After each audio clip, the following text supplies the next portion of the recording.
I'm John Travis in Novato, California on the 29th of July, talking to Michael Samuels in Greece, and I can't remember the island's name. Tinos, Say again? Tinos, Tinos, Greece. Oh, okay, that's Small fine. island in the Cyclad uh, of Greece. And now how you became a crucial part of my story was back in 1973, I think, 74. No, it was 73 when I was visiting Pam Levin, who will also be interviewed, had Group House in Berkeley. I met a veterinarian who was in the group, and he came over to my motel room and he said, "You got to see this book." And it was the Well Body book. And I ran out and bought it, probably at that bookstore on Telegraph. Can't remember the name of it, the big one on the corner. I get back to Baltimore with me. I was still in my residency in public health at preventive medicine at Johns Hopkins. And I pored over that book. And the one chapter that struck me the most, I think it was actually Hal's chapter, was Disease as a Positive Life Force. And he talked about a dancer friend that would overdo it and stub his toes so he couldn't practice, and a musician who would get an earache and had to take off time, and I think an artist who something was, anyway, like what? Mind body was an unknown concept at that point. And of course you were one of the first, if not the first. So that book, that and High Level Wellness by Halbert Dunn, which was then 10 years old, 12 years old, changed my career from allopathic medicine to what then the next year became the Wellness Resource Center. And in searching out where I was going to do that, I came over to Bolinas and tracked you down at your house. And remember meeting you. And what's your son's name that I met that was 2 years old? Rudy. He was Rudy. 2. Yes, Rudy. And yeah. I was touched by your down-to-earth folksiness. Here's a doctor that doesn't act like a doctor, which I always thought that was a compliment when people said that to me. So I want to go into more of who and why you are and what led you down this path. I know we had some commonalities with the Public Health Service, but where were you born, siblings, birth order, what your parents did, what shaped your earliest years, and then move through your life? I was born in New York City, I think, in the Bronx Hospital. My father was in the Coast Guard. He was a dentist. He was a miniature dentist, which is important because it was World War II, 1942, which is when I was born.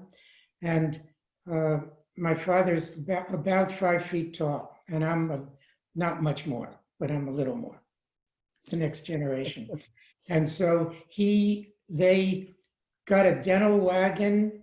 He was, I don't know what they were going to do with him in the Army or Navy or war, but they had a dental wagon, a mobile home that no one could stand up in, that was supposed to go around the coast of Florida and do all of the bases of Coast Guard. And so someone somehow from outer space, from the spirit world, remembered this miniature dentist who would be the only one to be able to stand.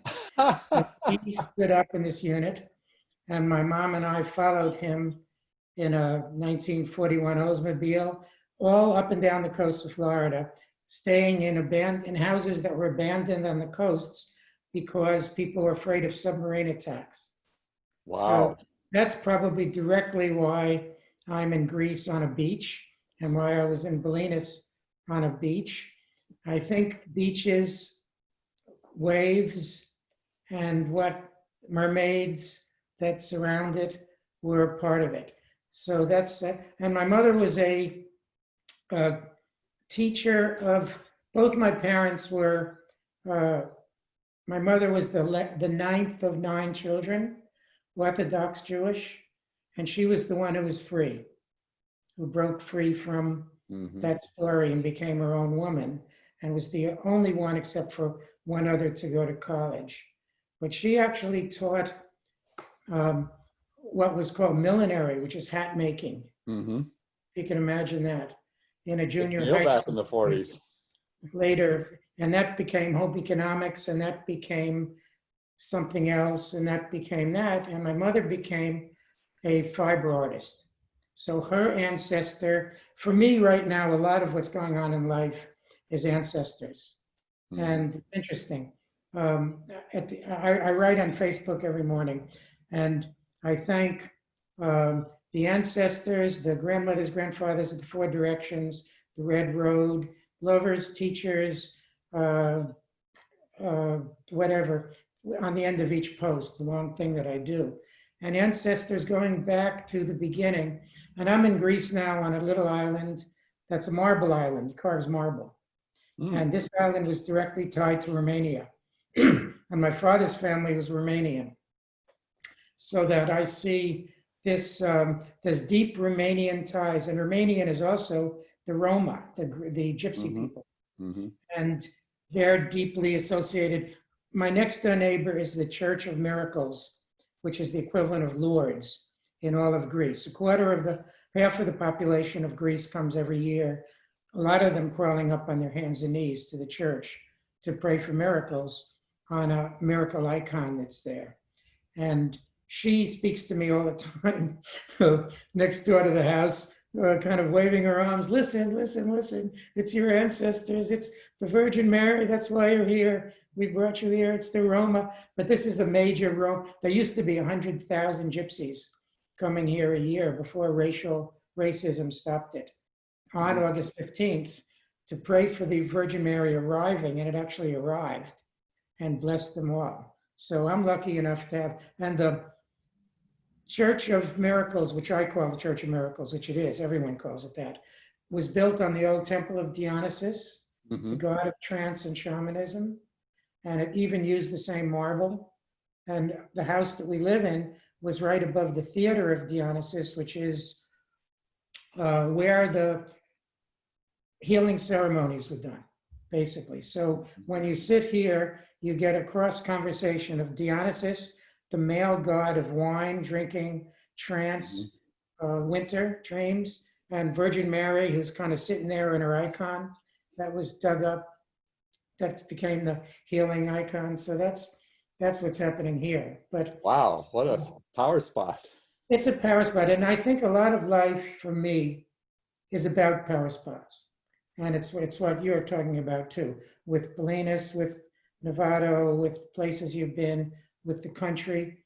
It's, I think right now for me, the earth is of course a power spot. And it goes beyond that to the multiple universes of 10 dimensions, beyond anything that can be imagined. And the whole thing is basically for me, a power spot for our transformation and healing if we open and expand it in all the directions.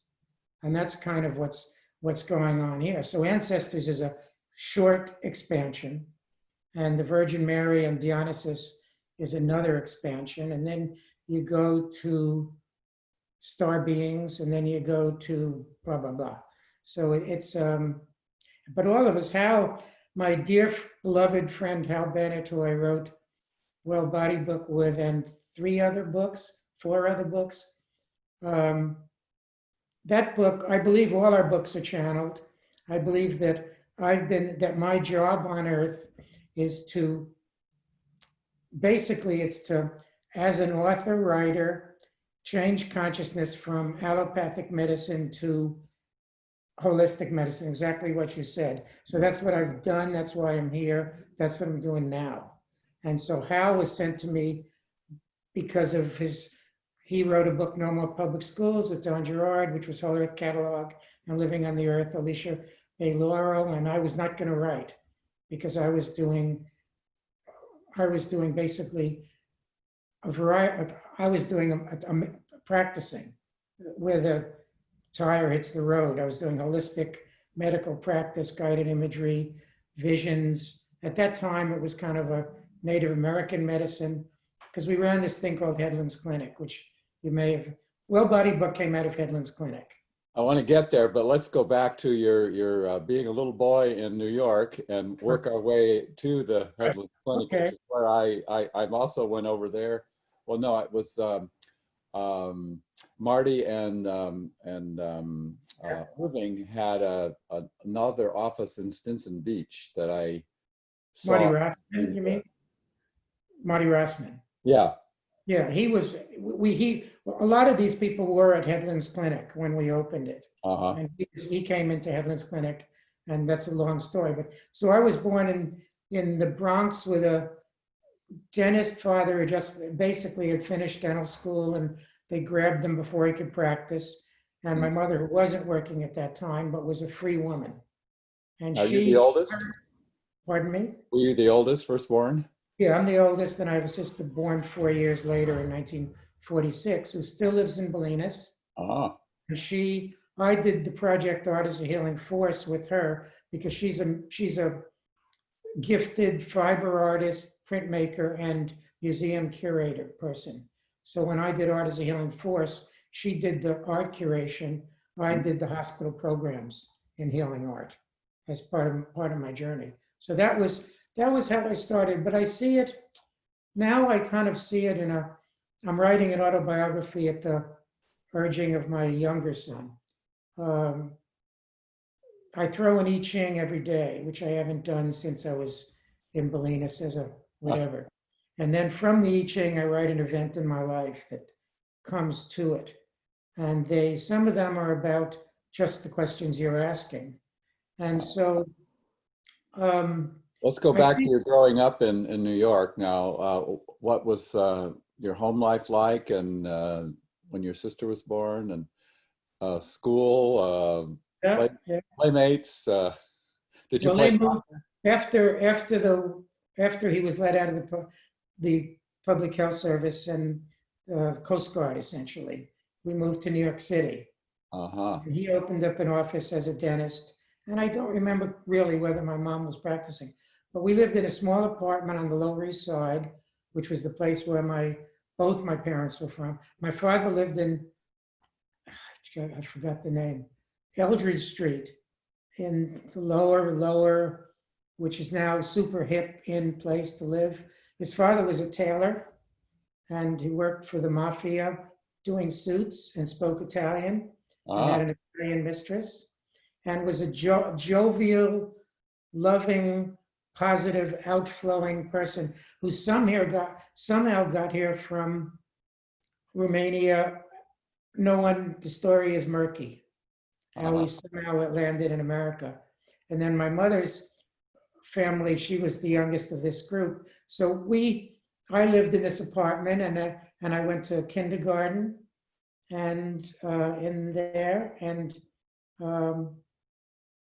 there's a story that I put in my biography, because I think when I'm a bear dancer with Native Americans, and at the end of one of the ceremonies, one of the Indians I love very much got up, and he said, "We're all born with a gift in Native American terminology, Creator, Mother Earth, whatever.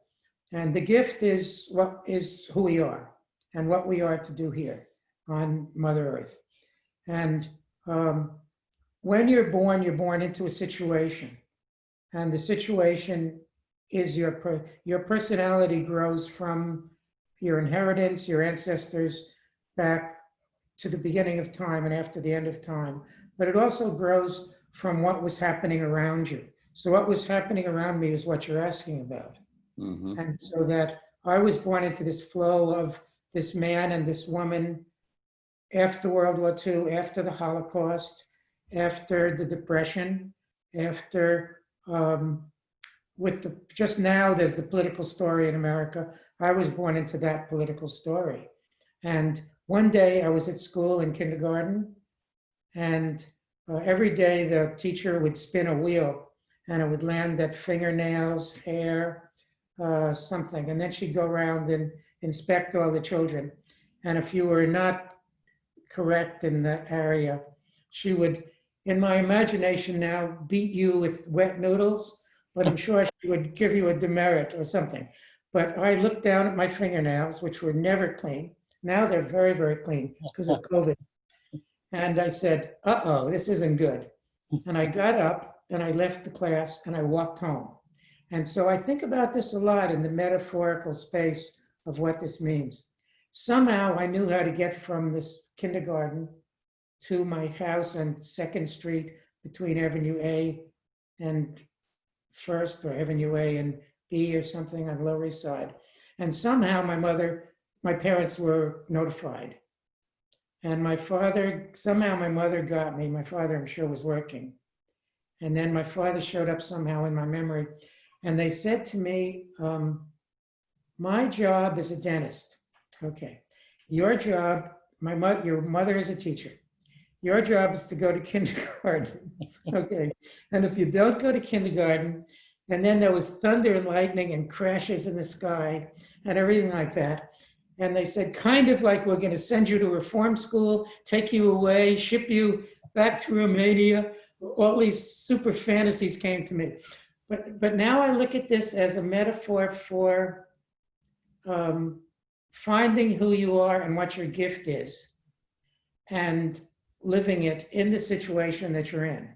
So I was in that situation, and from then on, it was my job to find out who I was. Mhm. But on and on is the story that you're talking about going on. They moved in 1951 to Roslyn, Long Island, which is on the North Shore of Long Island. He bought a Levitt house with the VA loan. Mhm. I'm sure it was $21,500. And it was in a community of 600 houses that Levitt made, not Levittown. It was a big jump up from Levittown in expenses and quality. And I was raised there until I left as an adult, basically. So you went to school, high school there, and Yeah, the story was my mother was a triple atheist.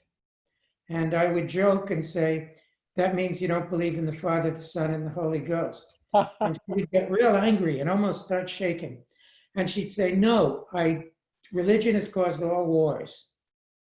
And I don't believe in religion or God or any of that. I'm an independent woman, basically, was her statement.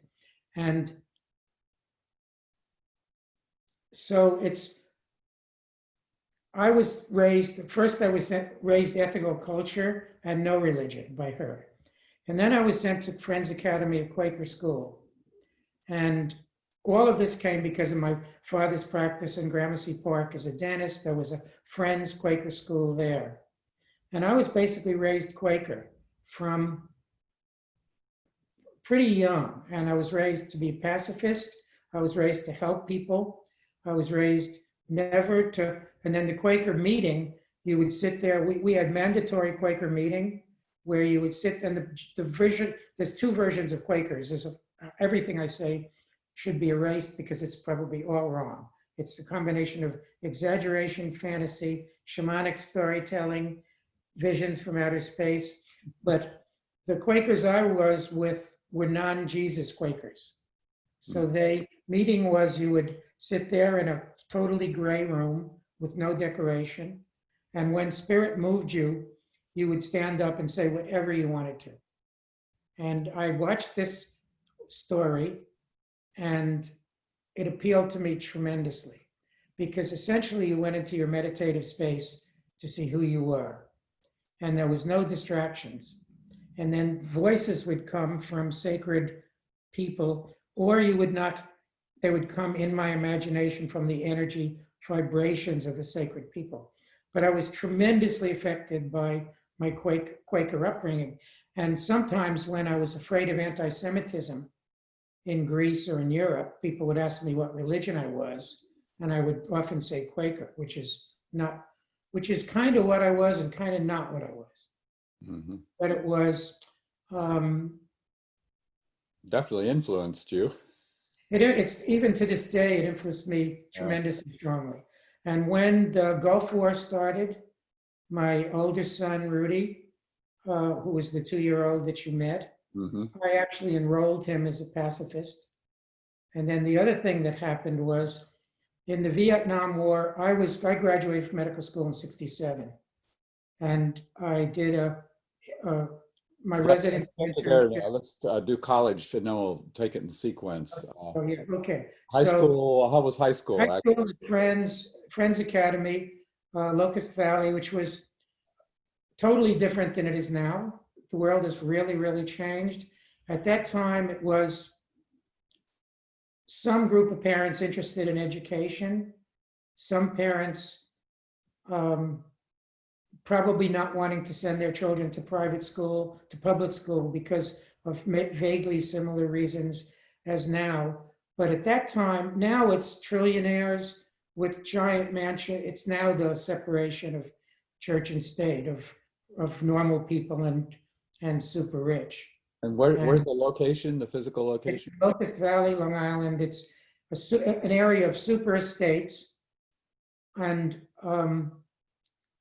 but no one from our school lived in these estates, because they all went to boarding school in the East, and they all had houses on Fifth Avenue and owned apartments and everything. But my best friend in high school was named David Howe, and he was the son of Louis Howe, who was FDR's closest advisor and dearest friend.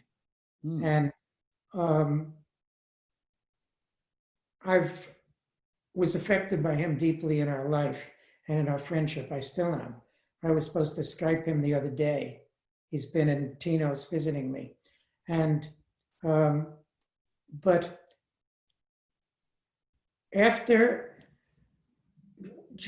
always knew from the time I was a baby, maybe I knew from before I was born, from previous lifetimes, or from something. And when I use these terms, I don't mean them literally, and I do mean them literally, because I'm not a believer in aliens and previous lifetimes and all of this, but I see them in visions when I work with patients. I don't call people I work with patients. I call them people I work with. And I'm totally non-hierarchical. We're equal. And we're not even equal, we're one. And we're not even one, we're something else. So that,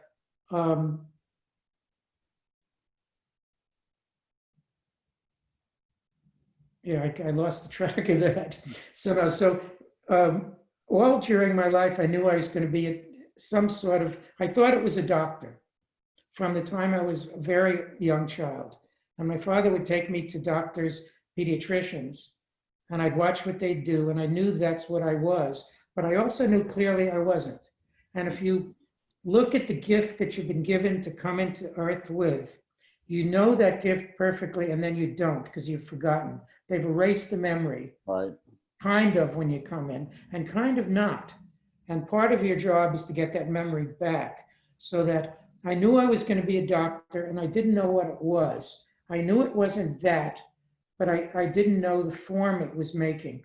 So all during, I believe in this very strongly. This is a teaching from Steve Jobs, that, and from Follow Your Bliss, from Campbell. If you do what you want to from your heart every minute of your life, totally, deeply, without fear, that's who you are, and that's what you find out. But also, deeply, as Jobs said, if you allow each of those choices to come into you, like he took graphic design at Reed when he dropped out, no one knew that his course in graphic design would be everything that's on computers, all graphics from then on. He didn't know it. So every piece that you put together in your puzzle, from chance, from love. So I was grabbing in high school Alan Watts, yoga, all kinds of tools that I was amalgamating to become who I was, mixed with the Quakerism. So, but I was also doing medical research in the summer, because that's what I thought I was. I thought I was going to be a medical immunogeneticist. And my whole path was leading to immunogenetics. So I took all these courses. In every summer, I did research in cancer research and immunogenetics.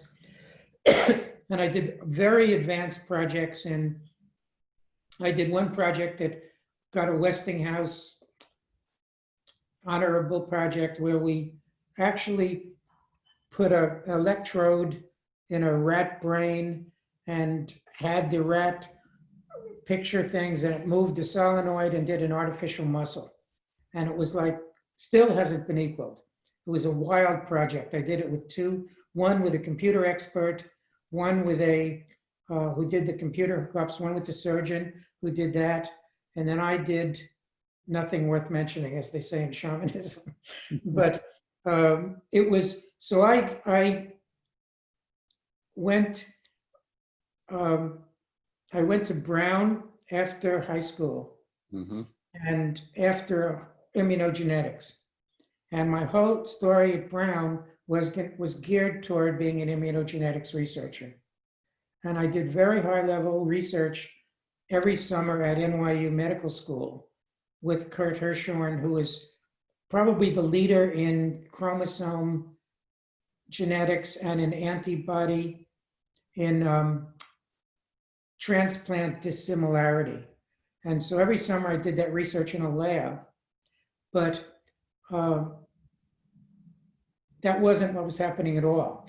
At Brown, I was taking courses in creative writing with John Berryman, who was a Pulitzer Prize winning poet. In love, I worked with Carlos Castañeda's teacher, Kees Bola, in yoga, immortality, and freedom, an incorporation of Hindu mountain of animism cults into mainstream Hinduism. And all of those things was what was really going on for me.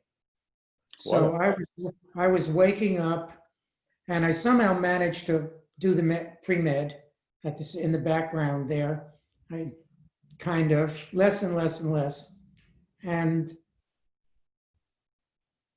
I was waking up and beginning, the pieces were kind of gearing together. And so I went into the internship, family practice internship. And I went to. Was med school at Brown also? No, Brown, I just went to Brown, but I was on such high level with everything I was doing that I was accepted to all the med schools I applied to after 3 years in September, basically. And this is a shamanic magic trick that, as the computer expert on my Westinghouse project says, he says, my life, talking about me, is a series of shamanic magic tricks that are unfathomable. And none of it makes any logical sense because I actually wasn't kind of going to school. I mean, that's what happened in med school later. I kind of didn't go to school. I was doing the valves on a BMW motorcycle in the parking lot and smoking a lot of marijuana and whatever. But so we were back at Brown. Yeah, so I was accepted to all these med schools in theoretical research. And I chose NYU because that's where I had done all the research with Kurt Hirschhorn. And I actually applied as an MD, PhD in research to NYU, but kind of already it was not happening. Already it was kind of collapsing around me. So in my internship, my OBGYN professor, my internship was like the same story as I'm telling. The OBGYN professor was David Sheik, who was the world's expert on Ericksonian hypnosis and hypnosis in OBGYN. Mm-hmm. And so he taught me Ericksonian hypnosis on a super high level in a state of visions. He believed that he used the Chevreul pendulum to find out whether the mother was having a boy or a girl. He asked the yes, no, I don't want to answer finger for asking every woman patient he saw. He said he'd ask them the deepest questions of their existence on earth. And they had a yes finger, a no finger, and I don't want to answer finger. And I watched that and I'd close my eyes and I'd say, right on, brother, right on. And so this was all kind of going on. And meanwhile, I was still, this is, but in the summer before Brown, I was finished my third year no, this, I'm looping around back. After high school, the summer before I went to Brown, I did a research in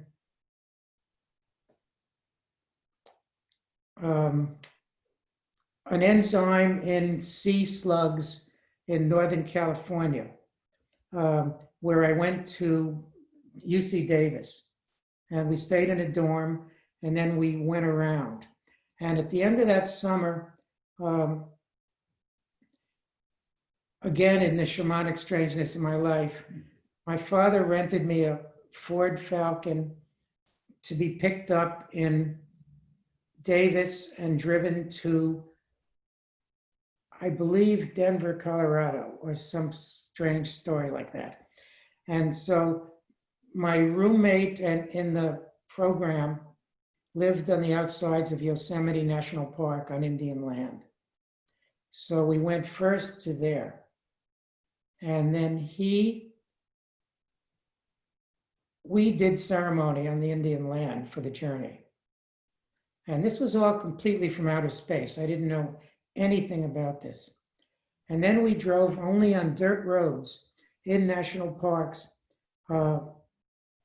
in four-wheel drive roads only. Basically, we scratched all the paint off the Falcon completely. It was unrecognizable when it got to Denver. And I think I was being taught by the forests and by Indian land a huge amount of what's involved in my life right now. So where did you want us to be now? Well, we were at your internship, which was where? Yeah, it was Presbyterian Hospital in San Francisco, which was the old Stanford. Oh, okay. Now, how did you make the switch to San Francisco from New York? Now, you've been out to Davis, so you've been San Francisco from New York because, why did I switch to San Francisco from New York? I went and everyone around me went. My medical school roommate went to San Francisco General as a neurologist. My other one went, we all came, it was 1967. It was the peak of the hippie back to the earth revolution. It was where it was happening. It was, but I don't remember, in fact, my exact motivation. Oh, no, I remember it completely.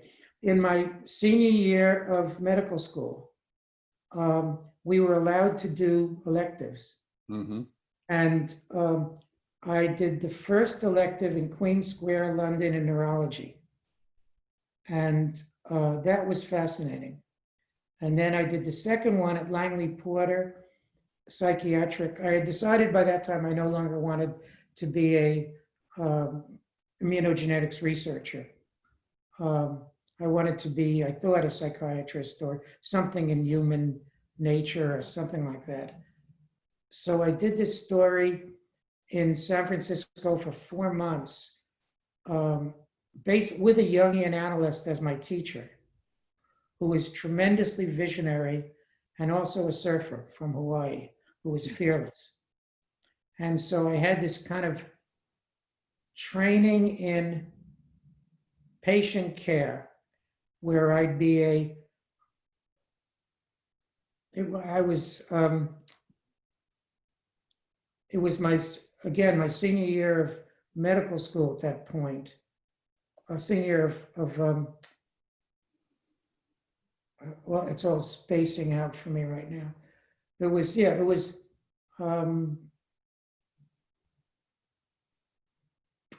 I've lost the track, sorry. Well, you're in San Francisco in the height of Summer of Love, and you're in 67, in my internship, that's right. And when you met Emmett Miller, was he there too? yeah, Emmett Miller was there, and Emmett Miller was very, very definitely there, to say the least. Intern, was he an intern also? Hmm? Yeah, he was in the internship, and the internship was, I learned a huge amount from it. It was valuable. Anyway, but the two rotations were the psychiatry. I did this psychiatry rotation. Yeah, I've kind of lost track of that internship right in this minute. I'm sorry. Then the next step was the public health service? Yeah, well, what happened was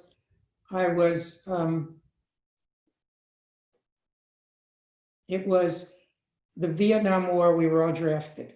Yeah. And you either got the Berry plan or you didn't. The Berry plan was you could do the residency in psychiatry or whatever, which is what I was going to do at that point, or they took you as a GP. So I didn't get the Berry plan in the lottery, and they allotted me to the Navy on a ship going to Vietnam, and it was that's what it was. And then somehow in my shamanic strange life, they moved me to the Navy runs the public health service, and the public health service runs NIH. And somehow I was then pulled off the battleship going to Vietnam and sent to NIH to be a Kuru researcher in brain. Kuru is a cannibal disease from New Guinea, from eating whatever it is. So I was ready to be sent to New Guinea from NIH, and then my position was cut at NIH. But since I already had now a public health commission, I was then shifted to the Indian res, to the Hopi Indian res. So suddenly I've got orders to appear in Kings Canyon, Arizona, as a general medicine doc on July 1st of whenever it was. So Was that that's how I got, 68? Because I was at the Apache reservation in the summer of 68. that's when it was, summer of 68. I'll be And darned. We were right nearby. Yeah, and Apache, the chief that runs the bear dance that I dance with was Apache. And so we had the hospital I was sent to, Kings Canyon, Arizona, was the dead center of the Hopi res, which is the dead center of the Navajo res. Right. And it was basically a hospital that treated mid-reservation Navajos for a lot of reasons, because we were closer than the periphery, Gallup and the other hospitals. And it also treated the Hopis, who had been on this land in their story, before the beginning of time, in the 5 worlds. And the Hopis and Navajos were enemies because of various inter-Indian phenomenon. And so I arrived there. I was married to my wife, who I married in medical school, who was the woman that you met, Nancy. Nancy. And we had a Porsche convertible and an Afghan hound. Wow. And we drive into the res, and there's a wagon train of houses. There's a public health hospital, Kings Canyon, Arizona, and a wagon train of houses where the staff lives, off the, not in the hospital. And the staff is the 5 doctors who were all in my situation in some way or another. And they were doctors, and they were all white males. And then the nurses, who were Indians from different reservations, not all Hopi or Navajo or something like that. And we were in kind of like an isolated compound, basically what it was. And what was going on then was that the Navajos had, I don't remember, a disease where they had no immune function. You remember what this is. I don't remember what it is. The bubble babies and the whole deal. The people they had no immune function. We didn't know that, of course. So we had Navajos dying, Navajo babies dying, and mysterious deaths of under 1 people that no one could understand. And we had no lab, no X-ray, no bulb in the X-ray machine. It was military. I was a captain in the public health, or with some rank, same as you were. And we had the bars of our uniform. And we're on this res with dying Indians and no equipment whatsoever. And I just looked around and I said, this doesn't work for me. So we had the area office meeting in Phoenix, and I got up and I said, this doesn't work for me. We're essentially murdering Indians in the year 2000, 68. 1968. And I'm going to go to the New York Times and I'm going to do a piece on it right now and blah, blah, blah, blah, blah. And they thought about it and they got back to me and they said, okay, Doc, in 1 hour, you're going to be on a Boston whaler in the rivers of Vietnam, going upriver, because we, not only is the Public Earth Service through the Indian Reservation, it does the rivers in Vietnam go on Boston whalers. Or you have a choice, you can be on an isolated Aleutian island with only seals. And and this is going to be, you got like 25 minutes to do this whole thing.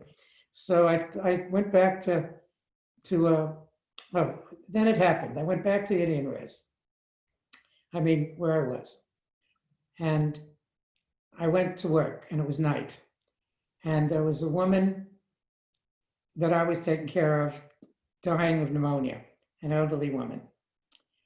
And she was clearly going to die.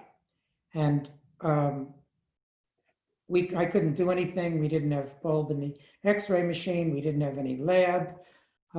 So I got, from above came a bolt into the top of my head. And I walked out to the nurses who were all Indians. And I said, call the Navajo medicine man now. And they looked at me and they said, you can't do this. And I said, I am doing this. And they said, who's going to pay for it? And I says, I'm going to pay for it. And so they called the Navajo medicine man and he came in, middle of the night, full regalia.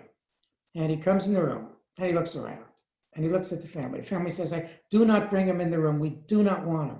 The family was crying. The only reason they bring a Navajo to the hospital is because if the person dies in the Hogan, they have to leave the Hogan. So they're bringing it to the hospital to get rid of the spirit. So of course, we didn't know any of these things. Mm-hmm. I'm a child. I'm a baby bear, as I say now. I'm our son, baby bear, cub, just a cub. So they say, we do not want this man. I say, why? They say, it's tremendously expensive and we cannot afford it. And I said, that's all taken care of. And they say, we don't want him anyway, because I didn't know why, whatever. So he comes in, walks in the room, looks at the family, looks at the woman. Okay, takes out rattles, takes out, puts on a headdress, feathers, blah, blah, blah.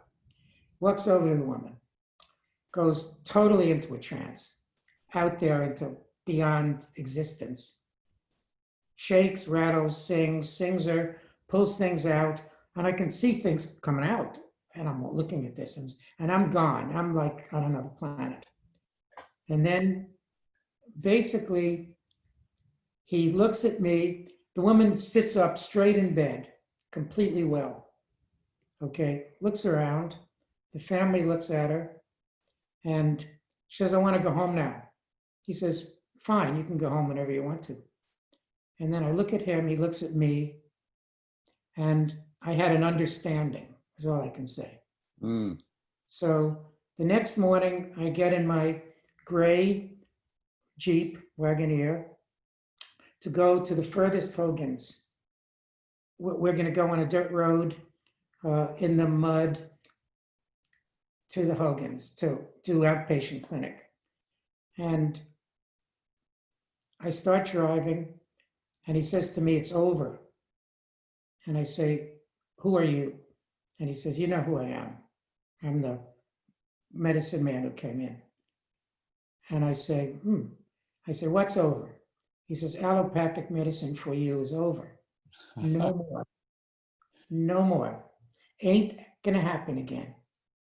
And I said, well, I'm driving right now to Hogan to give people, and you know, at the Hogans, the ampicillin was arranged in a circle around the Hogan as an energy field. They didn't understand that they were supposed to take it, or they didn't believe in it, like the modern day theories of COVID, or whatever you want to say. And he says, no, not happening. You don't understand. And I said, So I turned the car around. I went back to the hospital. I walked in the hospital and I said, I'm not doing it anymore. And he said, meanwhile, we were our situation was so strange that we were wearing cowboy boots, concho belts.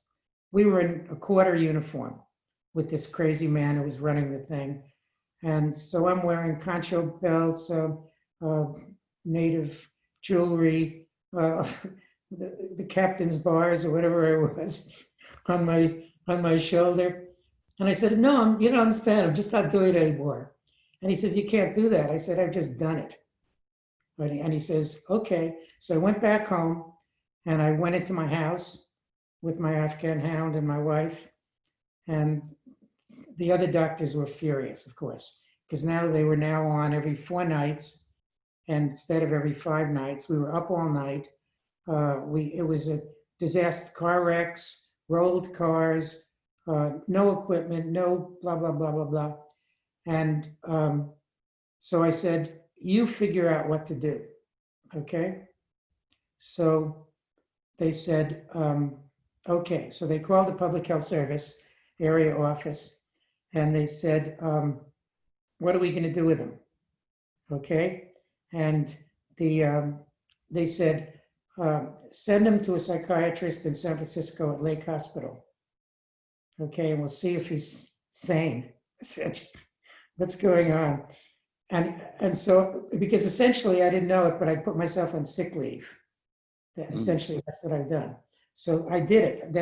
I got in the Porsche, took the dogs, drove to San Francisco, and went to the public health hospital on Lake Street. And there, 15th and Lake, that's where I did my internship. you were probably there that day or afterwards or the night before. And the psychiatrist saw me and he talks to me. And he asked me what was going on or whatever. He says, okay, doc, I'm going to transfer you as a psychiatrist to the Seattle Psychiatric Hospital. And we'll wait for an opening to open. And meanwhile, you can do whatever you want to, you're free. Wow. Okay, so I said, okay, that works for me. So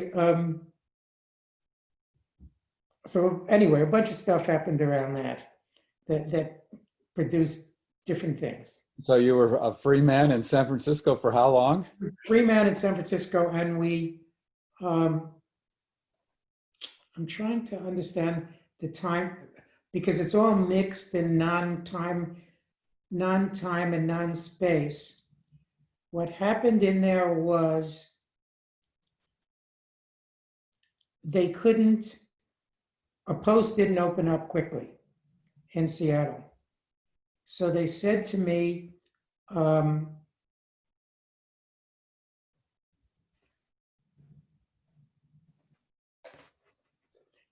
well, right now you're on kind of floating everything. Nothing's clear what we're going to do with you. Okay, so I got a Christmas card from one of my father dentist's best friends, who every year sent the same card. My oldest son is the president of the world. My next son is the most famous one in the world.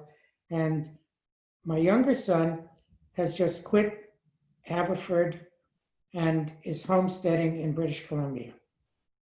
And suddenly all the bells in the whole universe started ringing. So this story is unbelievable. So I said to my wife, we're going to go homesteading in British Columbia right now. I don't care about the rest of the story. Okay?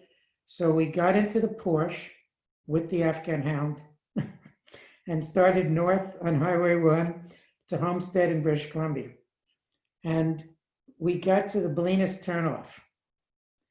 And something said, turn here, turn here. So we drive into Bolinas. And we're in Bolinas and looking around, and it's winter. It's January or December. It's raining, and there's not one car in the whole town. And we pull up at the real estate office of Hereford Sharon, who is a famous, interesting human being. He's a Christian Science healer.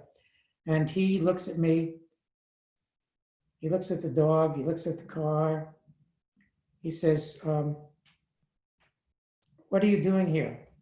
And I says, oh, we're driving to British Columbia to Homestead. And he looks around and he says, I have a house on the beach, directly on the beach. You can have it. You can move in right now. It has all the sheets because I can see you don't have anything. And you don't need anything to move into this house. You can drive there right now and move in. So I turn to the dog. I look at the dog and the dog goes like this. And I look at my wife and then he says to me, there's a catch. And I said, okay.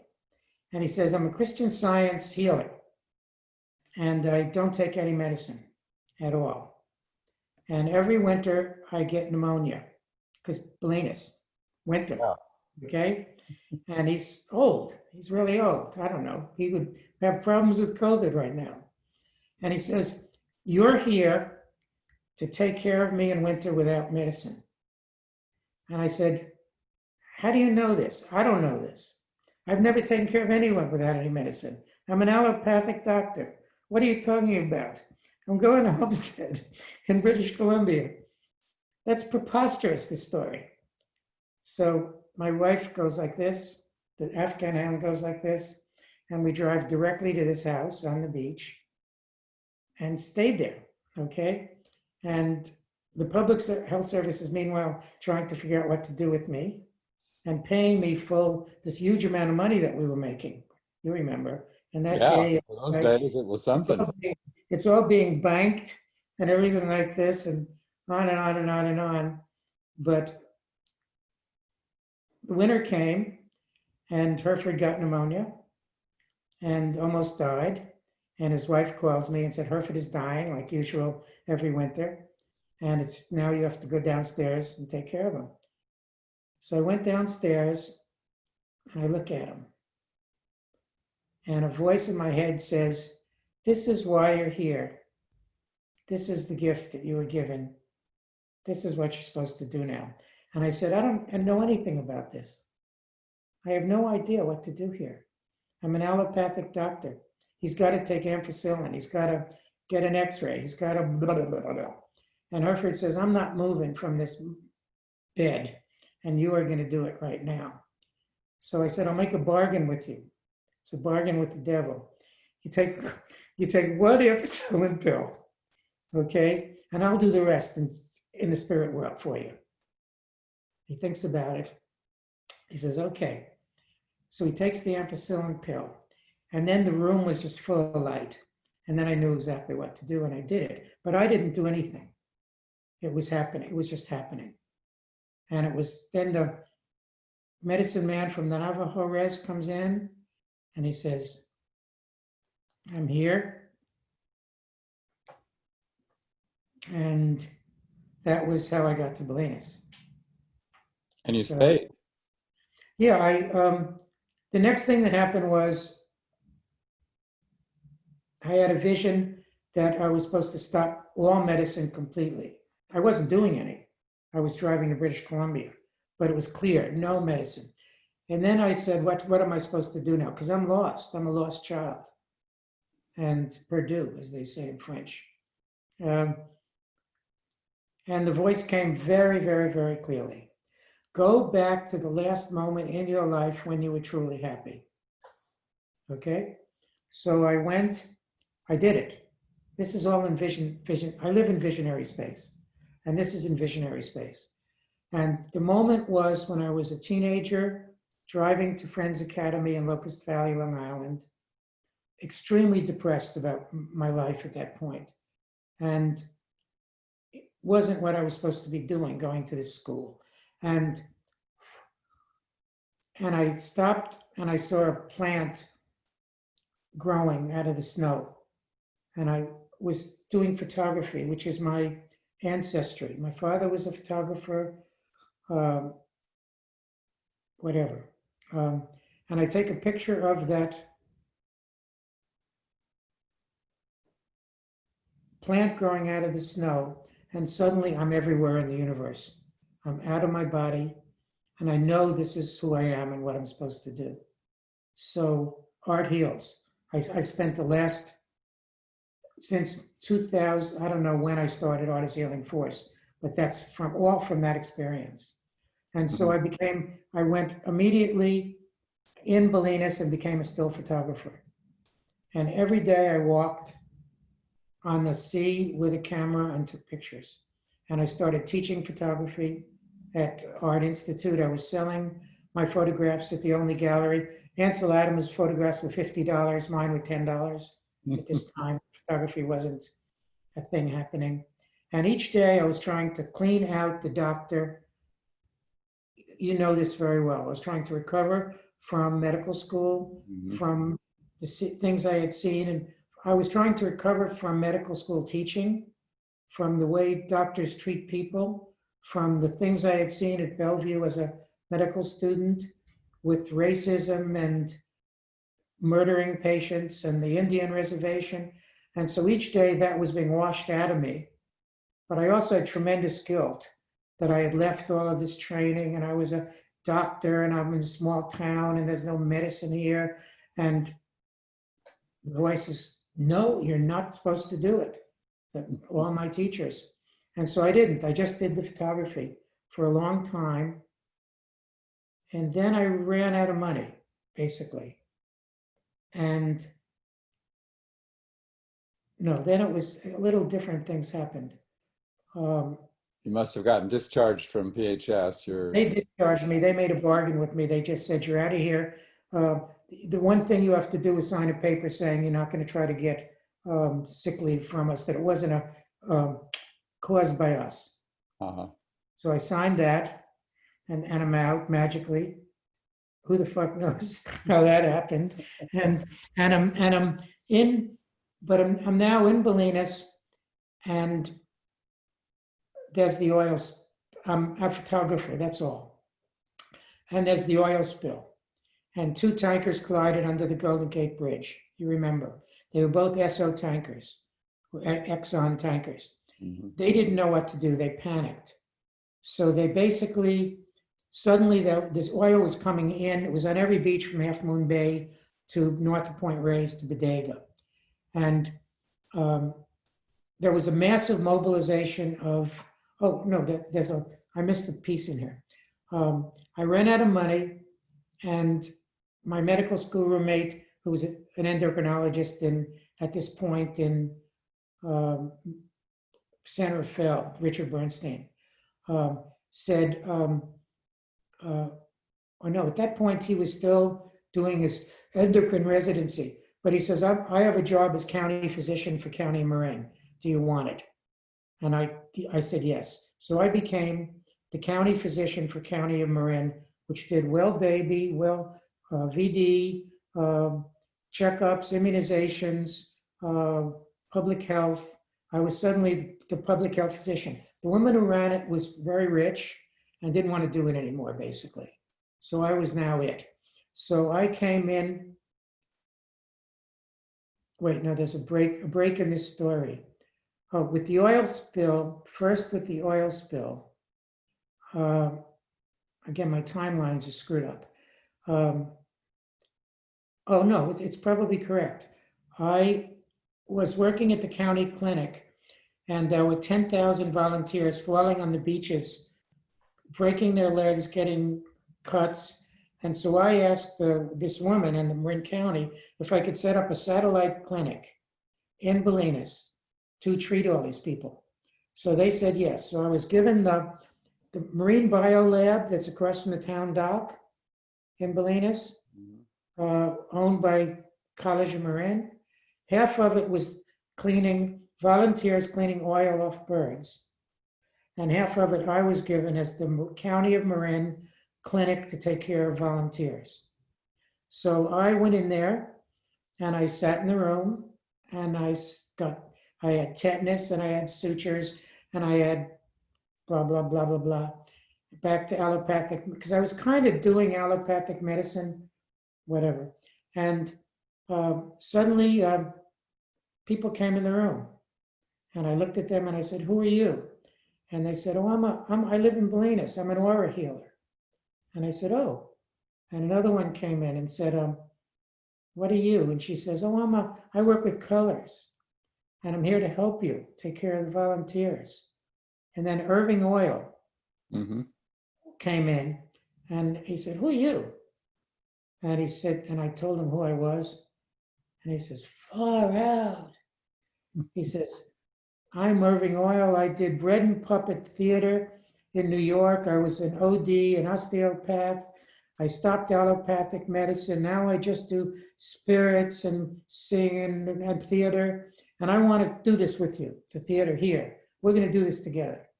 So I said, okay. So this thing formed. And as soon as it ended in a not attractive way by whatever, Exxon figured out we were dirty hippies and they pulled the plug on the whole thing. But I sat there in that space with Irving Oil, and there was no medicine from San Francisco to I don't know where. And so Irving Oil says, we're going to set up a non-allopathic clinic, and I'm going to deal with the paperwork. And we're going to get it billed as a California emergency room. Okay? And we got the church manse of the Presbyterian Church in downtown Bolinas. And he did all that paperwork, and I don't do anything. I'm just a little bear. I don't know anything. I just exist in spirit space magically. And so he says to me, you do the allopathic medicine because you're still doing it. I ain't doing it anymore. And we invite all the people from who came into the clinic, and they will be there. And this is the way we're going to run it. The people will come in the door and they'll walk in, and no one will say anything to them. And they'll say something to us like, I cut my foot, or I'm lost in space, or I'm having visions of aliens. And somebody will get up in the room and take them and go into a room and do magical things with them. It could be the aura healer, it could be this. And then we will bill Medi-Cal 16 ways to if they're on Medi-Cal, because they're street people, we'll bill it. And then we'll bill it as a California emergency room. And we bring all that money in and we split it in a communist fashion at the end of the day.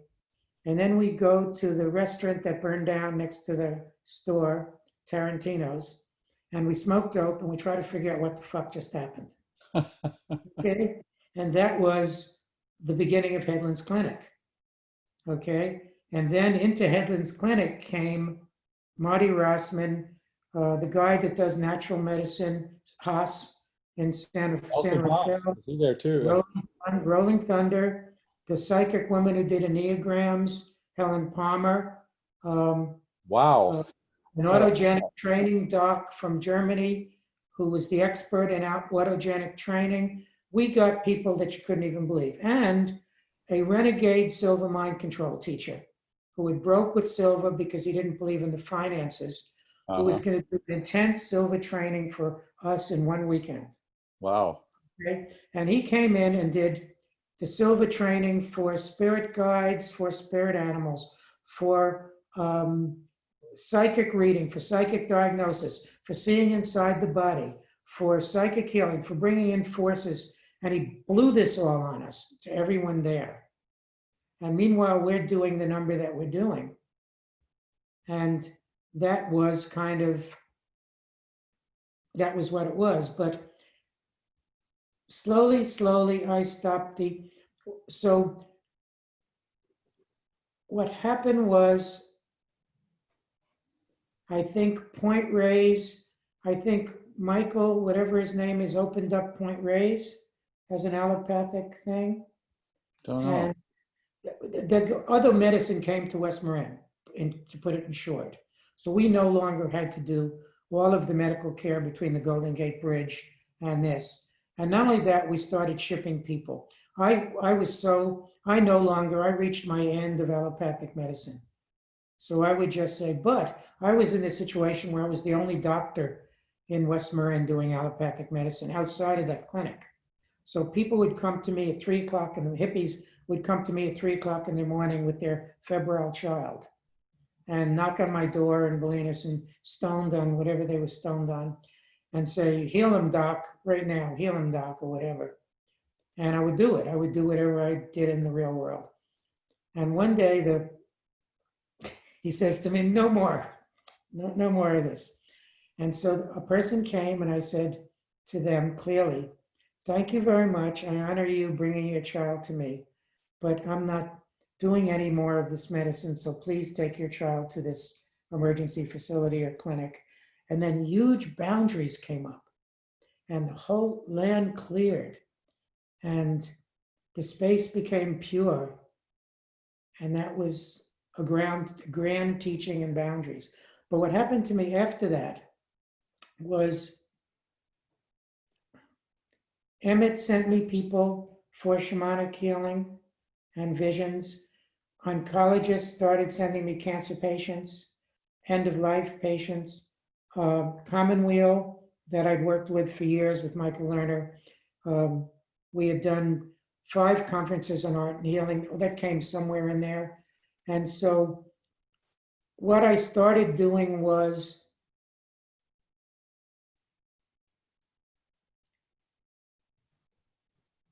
it was not labelable really. It was, I would be with a person and I'd listen to them. And then they would tell me a story. And I could see the story in spirit space and feel it. And I'm trying to go back to the first one sent to me.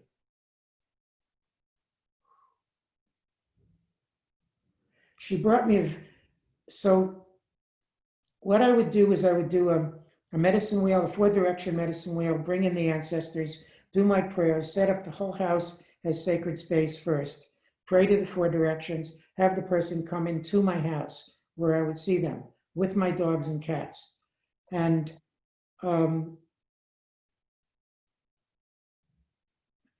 they would start speaking and I hear words resonate. And when the words resonated, I knew that was where I had to go. So I would go to the place where those words were resonating with them. And at that point, I was still a male physician in that I would then move things.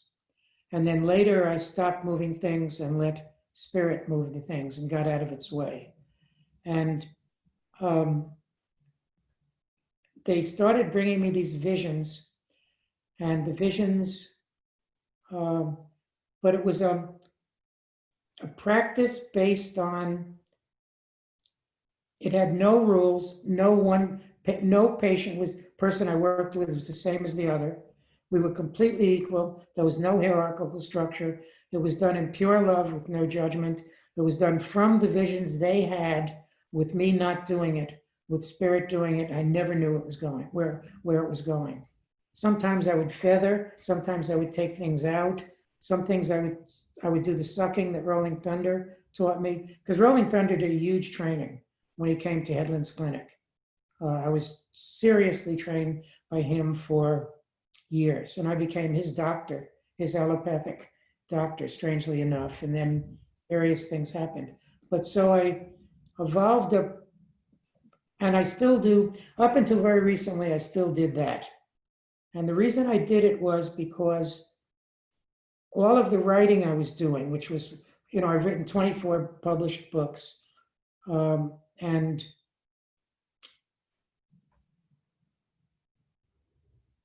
I was doing a lot of nationwide tours on the books with TV and radio and interviews and Good Morning America.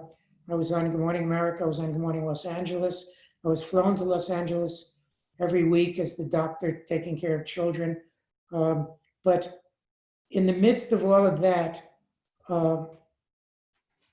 if I wasn't treating patients one-on-one for illnesses and end of life and cancer and life crises and fertility, I couldn't do anything, because you can't do anything from theoretical space. It all has to be done from experience. So even right now, I'm a little different, because I've given it all to my next door neighbor, the Virgin Mary in the Miracle Church, and Dionysius, and for various reasons, because of my own health, because I had a heart attack. And I have diabetes type 2 and had a heart attack some number of years ago, 4 years ago or something. I don't remember what, on Tino's in an 8 Beaufort wind. So I don't want to do so much where I'm doing things anymore. Even the bear dance, even the bear dance, the bears do, they dance me, I don't do anything. But I'm not sure I even want to do that at this point. Anyway. There's a piece in here that I'm particularly interested in. It was when you met Hal and how the Well Body book, which was what impacted me and connected us. How did that happen? That would have been in the early stages of the Headlands Clinic, right? Yeah, what happened, no, not, yeah, that was, no, it was in the Headlands Clinic for sure. We were running Headlands.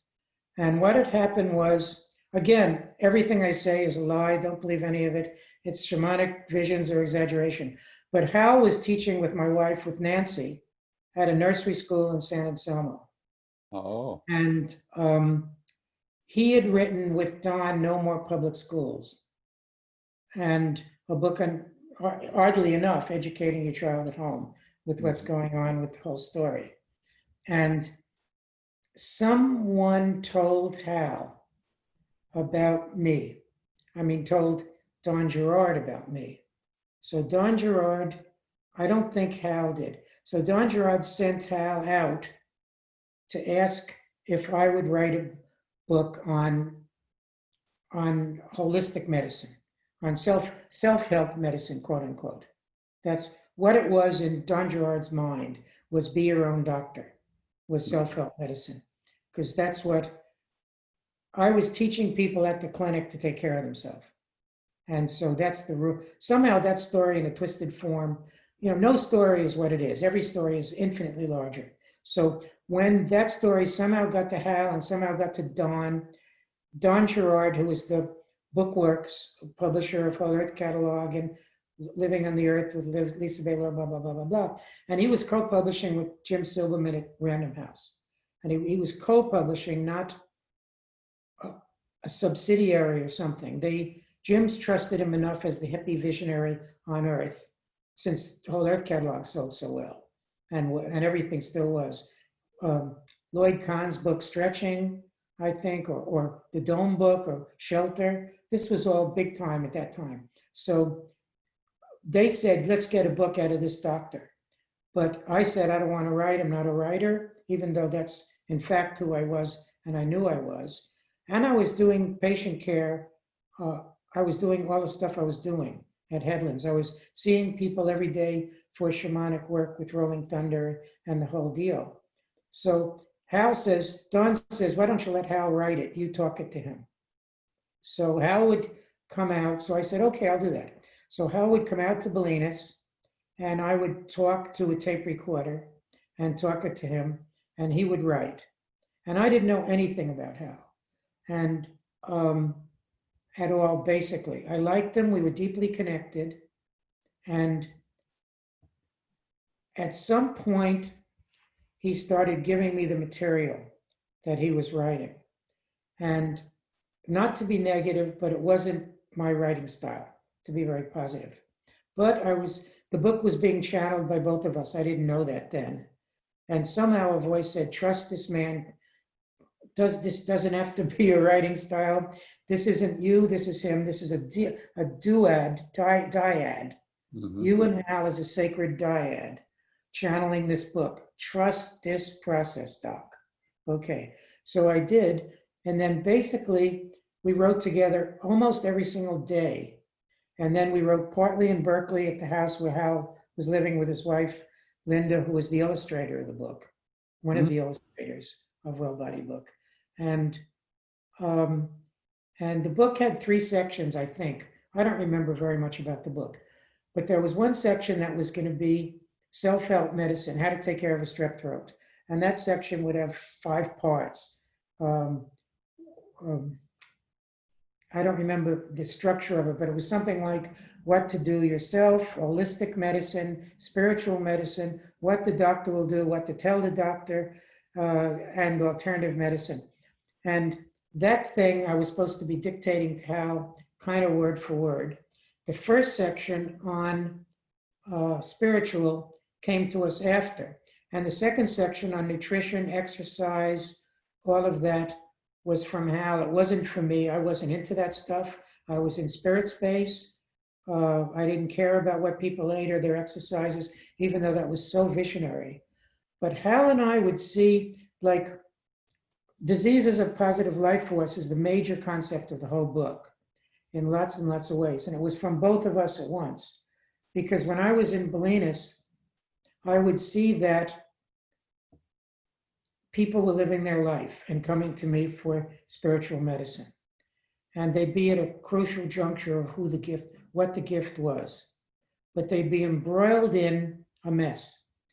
And the only way that mess could be fixed was for them to get a fast Zen Buddhist smash, to fall down on their back at home and not be able to move. So I watched this over and over again. And so suddenly it came to Hal from his stories. Hal and I would have the same vision. We were like Alex Gray and his wife. We had the same vision at the same moment. Wow. And that's because the vision was being sent to us.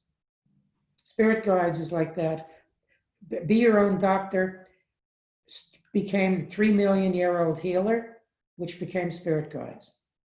And guided imagery became seeing out of the eyes of the 3 million year old doctor, who was your own self healer. So all of these concepts spun from the third part of the book, spun into the first part of the book. And still to me right now, disease as a positive life force is tremendously important, because COVID is disease as a positive life force. What's happening right now in the world is that everybody has been whacked in the face and thrown on their back. And you can't go out, you have to wear a mask. And a huge number of people are seeing a vision of who they are now. And unfortunately, or fortunately, a lot of the visions are from outer space. They're unbelievably paranoid visions that go from the most whatever it is to the most whatever it is, which is okay. It's what it is. But people are getting the vision to move out of cities. They're getting the vision to move into wilderness areas. They're getting the vision to create whole new lives for themselves. And they're really getting the vision of who they are on earth and what they are to do now, which is the whole theme and the whole story spun back around. And that's COVID as disease as a positive life force happening right now, big time. Because that was the chapter that struck me when I was out here, and I'm not sure if we had this on the recording or you and I were talking about it before the recording, so if it's a repeat. I'd come out for, I was in transactional analysis training and reparenting, and Pam Levin had a group house in Berkeley, and one of the members of the group was a veterinarian from Pacific Grove, who said, "You got to see this book." And he came over to my motel room that night with your book and laid it on me. And I ran out and bought one the next day. And it was the Hal. The books are interesting because they were sent from spirit to merge allopathic medicine and spiritual medicine on earth. That was what they were sent for, and that's what you received. You received the message right on, exactly correctly. And Well Baby and Well Pregnancy, my first book was Well Body, the second was, I think, Be Well, the third was Spirit Guides, the next one was Seeing with the Mind's Eye, which is guided imagery. Right. And the next one, I think, was Well Baby, Well Pregnancy, and they were sent to do it for the pregnant mother, to see where the babies came from in spirit space and how to love them into oneness. And at the same time, they had to take care of strep throat. So they were the same merger and the same thing. And they raised, I get mail all the time, they raised a whole generation of babies. And those people are now having babies. But now the world's a lot different. It's sad. Now, were you writing all these? I know you and Nancy were writing some of them. Did Hal continue to work with you on any others, or was it just the Well Body book? No, we wrote one more. Hal had a vision at the end of, there was Well Body Book, Be Well, and Spirit Guides. And he had a vision at the end of one of those books that he wasn't supposed to do it anymore. Uh-huh. And that was his clear vision for his own life, not to be negative or judgmental. That's what it was. And so he said, I don't want to do it anymore, and went on with his life, and I went on with mine. I never wrote a word. I talked to Hal and he wrote it all down. So that, and then, so I said, I need a writer. So my wife was, and she said, I'll do, what are we going to do? And I said, Seeing with the Mind's Eye. And I talked that book to her. But the difference is that she was a tremendously gifted writer who wrote perfect, unedited, unnecessarily non-edited sentences. Exactly, first all handwritten, because there were no computers. All right. Stuff was clean and gorgeous. And she also put herself and her character and her presence deeply into that project. And then Hal got a call from Danny, somebody who was the editor of Sierra Club Books, some years later. And he said, I want you and Michael to write a book together on on how the earth, humans and the earth are one. And it was to be called Well Body, Well Earth, he wanted it called.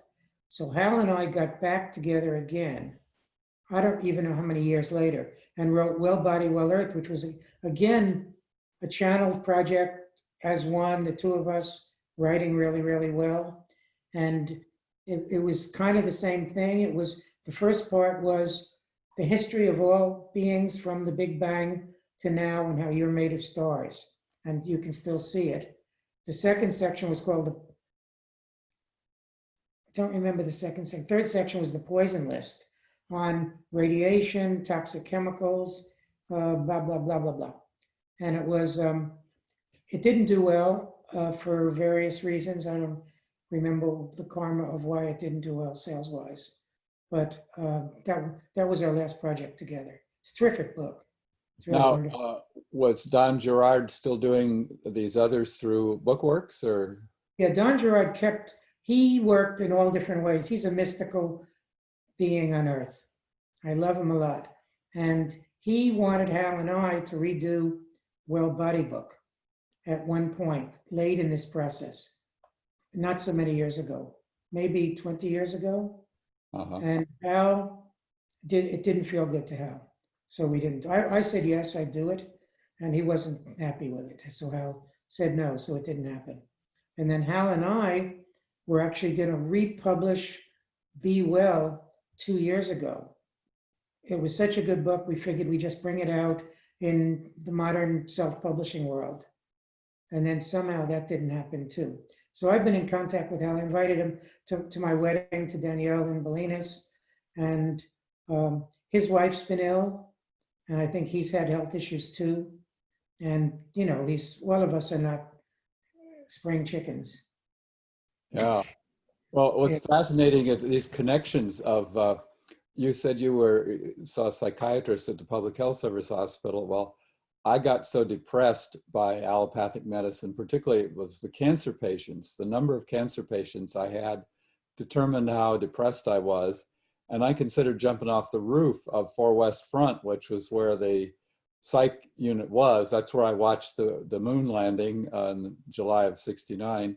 They sent me to a psychiatrist over at Letterman. They didn't want me to talk to one there at our hospital.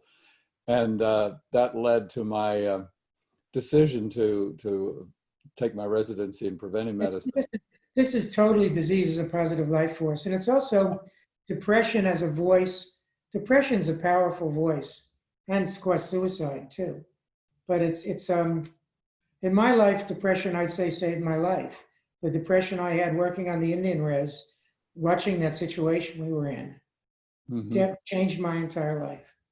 And now I view it as a voice of a Native American shaman, but I could restory it in any other way I could want to also. Anyway, I'm getting tired. Well, yeah, we need to wrap up quickly. But the other thing about Don Gerard is that somehow I made contact with him, and he said when we had the Wellness Workbook, I'd self-published it in '77. He says, well, you need to talk to George Young. He's an agent. Well, it turned out he wasn't an agent. He was the second in command at 10 Speed Press. So Don connected me, and all the New York publishers had turned us down. But Don, again, boom, he made it happen. So Don is a creature of the universe that makes things happen. yeah, I got to track him down and interview him. Yeah. Now, I just want to wrap up with, you got from Bolinas to Greece somehow. There, like, can we make that leap? And you've remarried. I know Nancy died many years ago. And yeah, I set up a nonprofit called Art is the Healing Force with my sister, and started studying how music, dance, poetry, and visual arts healed yourself or this community and the earth. And the project involved hospital programs in art and healing. Almost every American hospital and many in the world have art programs in them to do this. And one of the artists who came to us was an earth artist named Vijali. She had done a carving of a serpent in Tinos, and I was looking for a place to go for a summer vacation. She says, go to Tinos. It's a spiritual island. I came here and I saw the people crawling up on their hands and knees, and I said, this is home. So that's when was that? When you first went there? Pardon me? How long ago when you first went there? 1996. Oh, wow. So 24 years of, and then you moved there when? No, I didn't move there then. At that time, I was coming for the summers and carving marble. And then I started coming more and more and more and more. And then I met my wife, who had a house here. She's an French opera director. And she had a house here. And we met, fell in love, and are both. And now we've been living here pretty much full time for a long time. I'd say 14 years or something. I don't know. And now my last book was on Delos, the island right across from us, which was the site of the birth of the god of the sun and the goddess of the moon, and is the major spiritual healing place in the Mediterranean. So I wrote a book on how you can use the earth energies of the site of the birth of the god of the sun and goddess of the moon for healing yourself. And I'm writing another book now on the next island. Oh, wow. You still at it? Yeah, I'm writing 3 books now. So every day I write for maybe 5 hours a day still. Wow. So. Well, I look forward to your new books. And thank you. I love talking to you. Thank you so much. It's been a delight. I'm tired, but I get tired. And it's getting, not only that, it's getting dark. Yeah, it's 10 hours later there than here in California. Okay, brother. Thanks Good, again. Thank you for your life. I'm honored by you talking to me. Thank you for your life, your work, who you carry to heal all beings. Likewise. Okay, bye. Bye.